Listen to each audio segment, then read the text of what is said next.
Alhamdulillah wa salatu wa salamu ala rasulillah amma ba'd. Assalamu alaikum wa rahmatullahi wa barakatuhu. Brothers and sisters, I want to tell you a very shocking story, okay? And inshallah ta'ala, many of you are going to be able to relate to the lessons that we can take from this story. There used to be a sheikh. His name was Sheikh Muhammad, may Allah have mercy on him. And he used to teach his students about La ilaha illallah every day. Of course, we know that La ilaha illallah is the foundation of our religion, okay? He used to teach them La ilaha illallah every day. And the subject in which you study La ilaha illallah is called Tawheed. So we teach them the subject of Tawheed day in, day out. Now one day the students, they expressed to the teacher that they wanted to learn something else. They said, Sheikh, Wallahi, we've been studying La ilaha illallah and Tawheed for so long, and I really think that we know it now. Can we not study something else about the religion?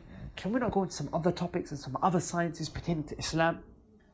The Sheikh said, oh, you know La ilaha illallah? You know Tawheed? Okay, no problem. Tomorrow, inshallah ta'ala, we'll start something new, start something fresh. The next day, he came to start a new subject with his students. But before he started, he told the students about something that happened. He said, there was a man who lived just here, not far. And you know what he did? He slaughtered an animal in the name of a false god.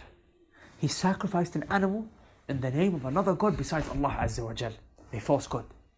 Now of course this is shirk, the greatest sin. The one thing for which Allah Azza wa Jal will not forgive a person if he fell into it. The students were like, A'udhu billah, astaghfirullah. That's disgusting, that's bad, that's filthy. And that was their reaction. The Sheikh, he carried on. After some time, he stopped his students again and he told them about another man. He said, did you hear about the man who lives over there? And this man, he done fornication with his mother. He slept with his mom, he done zina with his mom, he engaged in incest with his own mother. Can you imagine the reaction of the students? They were in a state of shock and abhor, infuriated. A'udhu billah. What kind of a man would do that with his own mom? And the Sheikh struggling to contain them. The Sheikh, he grabbed them now on this. He said, now sleeping with your mom is a filthy thing, but it's not as bad as shirk. Whereas that is a major sin. The latter is major kufr, and it will take you outside the fold of Islam. He said, the fact that you showed more pain and more anguish to the sin shows that La ilaha illallah, you fully haven't understood it. Because if you fully understood Tawheed and Allah's rights and the right that Allah has to be worshipped alone, you would have shown more pain and you would have shown more anguish and concern at the man who done major shirk. For that he will receive hellfire for eternity, or he's deserving of hellfire for eternity. For this, a person has the possibility of being forgiven and making tawbah and repenting.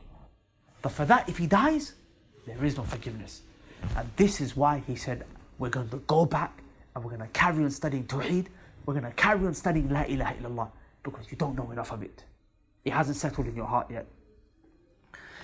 And this same Sheikh then went on to actually write a book called Kitab Tawheed, because he realized the need that the people have for studying this.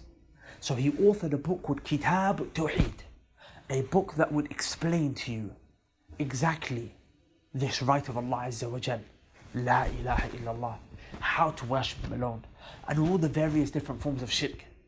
And wallahi, I'll be honest with you, my brothers and sisters, because we are ignorant of Tawheed, we don't realize how deep this subject goes. In almost every single aspect of our life, in fact every aspect of our life, Tawheed has a foundation in it. And then when I started to focus on Tawheed with people in my da'wah, I realized I didn't have to tell them to stop engaging in haram relationships. I didn't have to tell them to stop listening to music. I didn't have to tell them to stop disobeying their parents. Because once the foundation of La ilaha illallah settles in strong, everything else comes easy after. You see, a building, when its foundation is strong, the rest of the building will stand firm, right? But if the foundation is weak, everything else will be weak. All of the other things in the religion, they come as sub-branches from La ilaha illallah. This right here is your foundation from which everything stems from. If this is good, everything else is good. If this is bad, everything else is bad. I ask you now, have you ever studied it? The key to Jannah. The key to Jannah that will get you to paradise. Have you ever studied it? I'm not talking about listening to a little lecture here or studying a very small book here. But can you say you've studied and you really know Tawheed? If you say, no, I don't, and I can't say that, then this is quite alarming. But it's not the end of the world because you still have a chance to study it. We are offering, inshallah ta'ala, an opportunity for you guys to come and study this little blue book. You may have seen me holding the yellow book before. This is one level higher. In here are 3 texts, one on tajweed and one on how to pray. But the main text in here that I really am trying to get through to you is the book called Kitab al-Tawheed. Look, this is big, right? More than 2/3 of this book is Kitab al-Tawheed. Just ayat and hadith about Allah's rights, about Allah's haqq.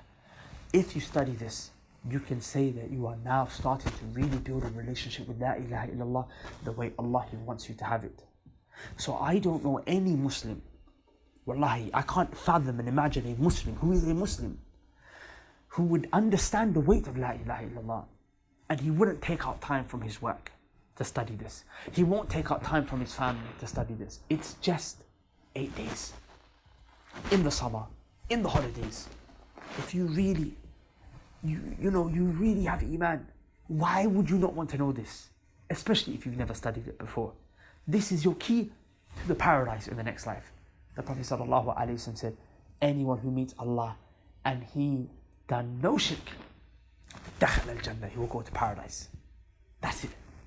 You really got that tawheed strong, you got it, you go to paradise. Another hadith, the Prophet ﷺ said, man mat, anyone who died, and وَيَعْلَمُ كَمَا قال, he understood and had knowledge of La ilaha illallah, dakhala al-Jannah. People think, he said, you just have to say La ilaha illallah. No. Bring the other hadith where the Prophet said, whoever has knowledge of La ilaha illallah when he dies, dakhala al-Jannah, he'll go to paradise.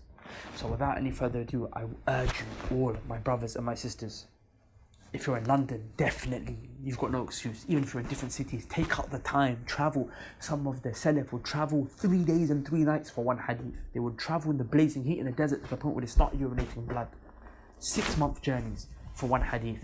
In here you're going to get a whole book of ayat and ahadith with their explanations.